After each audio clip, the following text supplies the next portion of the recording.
लो जी, अब मृत व्यक्ति को दोबारा किया जा सकता है जिंदा। हो गई इसकी खोज, जाने वायरल खबर का पूरा सच। खबर 24 एक्सप्रेस के साथ। मृत्यु जीवन का अटल सत्य है। धार्मिक मान्यताओं के अनुसार मृत्यु के पश्चात शरीर से आत्मा निकल जाती है और शरीर निष्क्रिय हो जाता है। मेडिकल साइंस भी ये मानता रहा है कि मृत्यु के पश्चात शरीर के अंग कार्य करना बंद कर देते हैं, सांस रुक जाती है, रक्त का प्रवाह शांत हो जाता है और कुछ घंटों के बाद स्वाभाविक रूप से शरीर का विघटन होने लगता है। सीधे शब्दों में समझे तो मृत्यु के पश्चात शरीर पूरी तरह से निष्क्रिय हो जाता है। क्या मेडिकल साइंस में ऐसा कोई उपाय है जिसे मृत शरीर में दोबारा से जान फूंकी जा सके, या फिर मृत्यु के पश्चात शरीर के अंगों को दोबारा से सक्रिय बनाया जा सके? ये निश्चित ही असंभव प्रतीत होने वाली बात लगती है। हालांकि हाल ही में हुए एक शोध में वैज्ञानिकों ने कुछ ऐसा हैरत अंगेज कर डाला है जिसने पूरी दुनिया को चकित कर दिया है।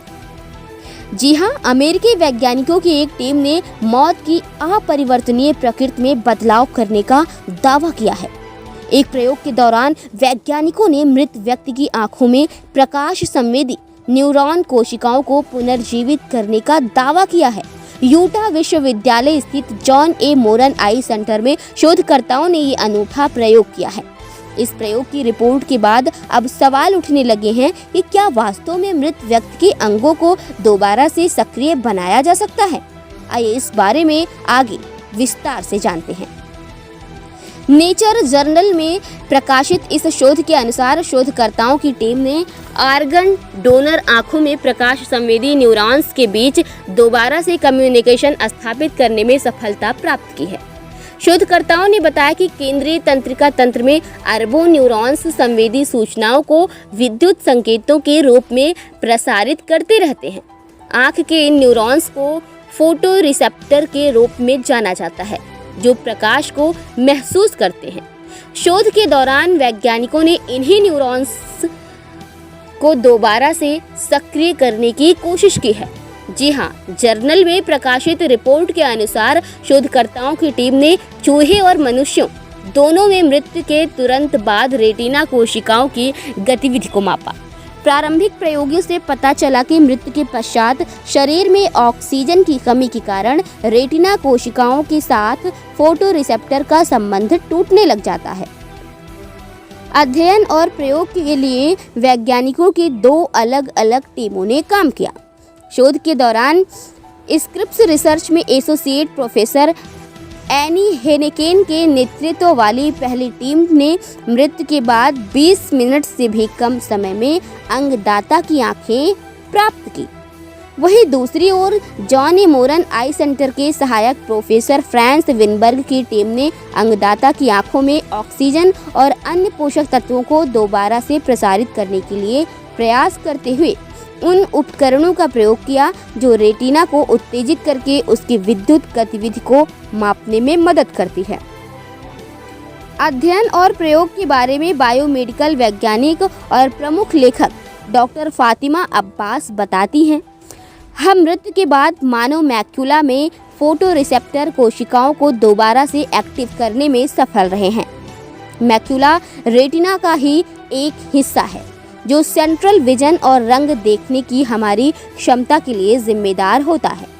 इससे पहले के अध्ययनों में अंगदाता की आंखों में बहुत ही सीमित मात्रा में विद्युत गतिविधि को प्रसारित किया गया है, लेकिन मैक्यूला में ऐसा पहली बार किया गया है। सीमेक्स जर्नल में प्रकाशित एक अन्य शोध में वैज्ञानिकों ने मृत्यु के समय व्यक्ति के ब्रेन वेव्स पर अध्ययन किया। इमरजेंसी यूनिट में भर्ती 87 वर्षीय व्यक्ति पर यह शोध किया गया। व्यक्ति को निरंतर इलेक्ट्रोएन्सेफलोग्राफी EEG दिया जा रहा था। इस बीच रोगी को दिल का दौरा पड़ा और उसकी मृत्यु हो गई। हालांकि निरंतर EEG मॉनिटर ने मृत्यु के दौरान मानव मस्तिष्क गतिविधि की पहली रिकॉर्डिंग प्रदान की। कई स्तर पर किए गए अध्ययन के आधार पर वैज्ञानिकों ने मृत्यु से कुछ क्षण पहले व्यक्ति के मस्तिष्क में अलग अलग प्रकार की तरंगों की सक्रियता को देखा। उनमें गामा तरंगे अधिक प्रभावशाली थी। शोधकर्ताओं का मानना है कि ये तरंगे संभवतः जीवन के अंतिम क्षणों के दौरान मेमोरी फ्लैशबैक से जुड़ी होती है, जिसके कारण आखिरी समय में मस्तिष्क अति सक्रिय हो जाता है और व्यक्ति के सामने जीवन की कई महत्वपूर्ण गतिविधियां मेमोरी फ्लैशबैक के रूप में बहुत तेजी से चलने लगती हैं।